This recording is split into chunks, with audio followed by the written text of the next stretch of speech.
One of the features of Dropbox is to connect it with different applications. So to do that, you go over here onto your Dropbox login, and then over here on the left side, you can see that there's App Center.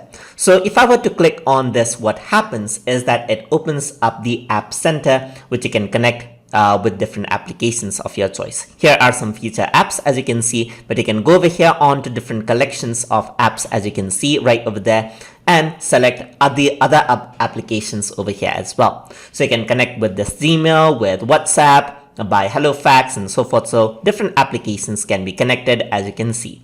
So for demonstration, I'm just going to click on Zoom right over here. So I'm just going to connect it out with Zoom. And what I can do is now, if I connect it with Zoom, then I can easily coordinate with other people right over here by using the Dropbox folder. So I can connect this just like that. And I'm going to press got it. It says connecting your Zoom account. It'll allow some people on Dropbox to see your contact on Zoom as well, as you can see. So now it comes up to my Zoom account, as you can see. So I'm just going to go around and then log in to my Zoom account. If you want to learn more about Zoom, then you can look at my Zoom tutorial playlist as well. So over here, okay, wrong password. Maybe I type in wrong password over there, just like that. All right, so enter and log in just like that. Establishing secure connection, as you can see, and then it is logging in.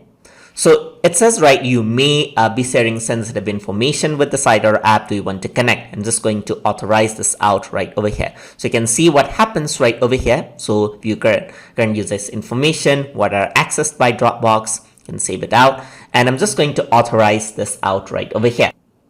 It also says copy Zoom cloud recordings to Dropbox. So if you want to enable this out, you can enable it as well. So all the recordings are copied out. And that's how Zoom is connected. So now once you log into Zoom and then share files with Dropbox, you can easily do that. And to learn more about Zoom, you can take a look at my Zoom tutorial playlist, as I said. So that's how you connect apps inside of Dropbox. So hope you guys learned something as always. And as always, please like, comment, share, and subscribe.